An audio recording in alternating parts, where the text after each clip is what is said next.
Today we're going to color balance our HDR world.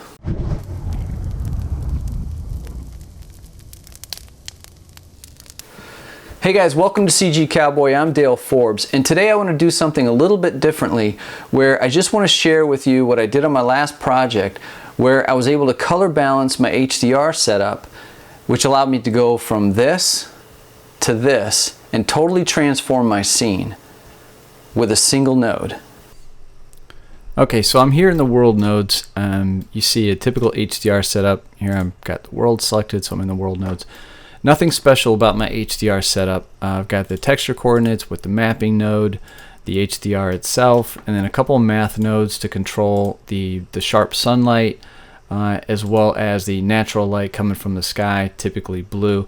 And of course, these settings are gonna depend on what you're going for in your scene, so you'll adjust these up or down if this is your setup. And you could have a different setup. You may have pro lighting skies. You may have a light path in here. It doesn't matter. You can use this technique if this is what you're going for whatever setup you have. Now, unfortunately, I cannot share this HDR with you. It came as part of a purchase, but you're probably already working with an HDR, which is why you're watching this. Now, it is important to know that the information captured in an HDR is what's going to make this so possible. If you're using a JPEG, you're not going to have the flexibility that I'm going to demonstrate here with this HDR. So let's go ahead and take a look at the HDR in its raw state. Now I was going for a sunset. This one is a sunset scene, kinda. It's got some sunset colors in there, but I was going for obviously something more dramatic. So I need to find a part of the sky that has contrast, a lot of contrast. For the scene I was going for, and I found that right about here. So here I have some dark clouds. I have the bright intensity of the sky. I'm going to go ahead and lower the horizon too, so we can see what we're looking at here. Had some middle tone sections of the sky, all kind of grouped together.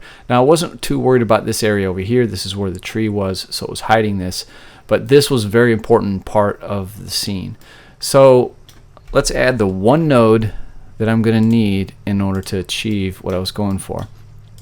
Now, I'm not going to get in depth with the Rbg curves. You probably know it already, but suffice it to say, you've got your three color channels and then your composite to control all the color channels.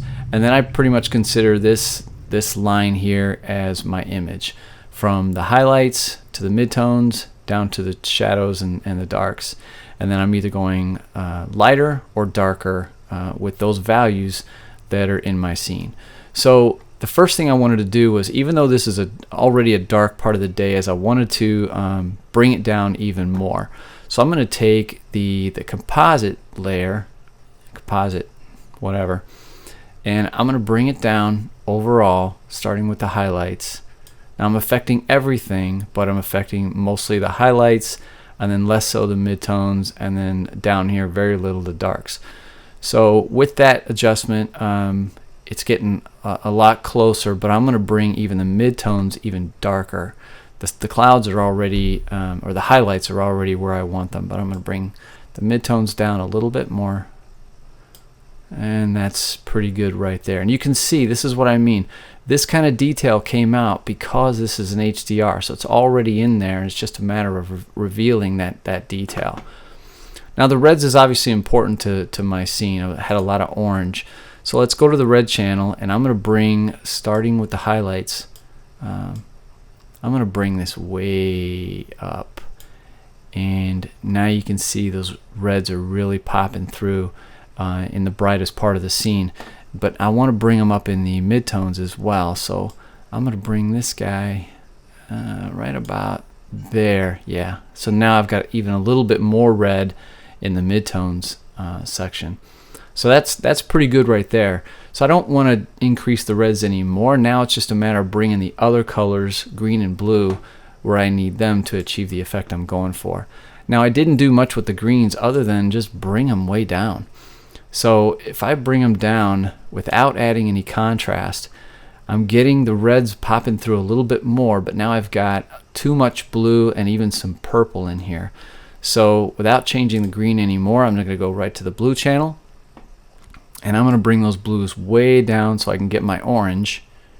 And let's right about there. Now I've got my orange. But I did want to keep a little bit more blue in some of the highlighted areas. So I'm going to take toward my highlighted end, bring the blues up just a little bit more. And I got the highlighted areas, but I also brought the blue up. When I did that, I brought the blues up in the darker area as well. So I'm going to take the dark areas by adding another control point, bring those down, and now I kept my blue in the highlights, brought the blues out of the darker areas, and this is what I was going for. So now you can see with a single node, we just went from this to this. Guys, thanks for watching. I hope this was useful. If you have any suggestions for tutorials, feel free to leave them in the comments, and don't forget to subscribe. Cheers.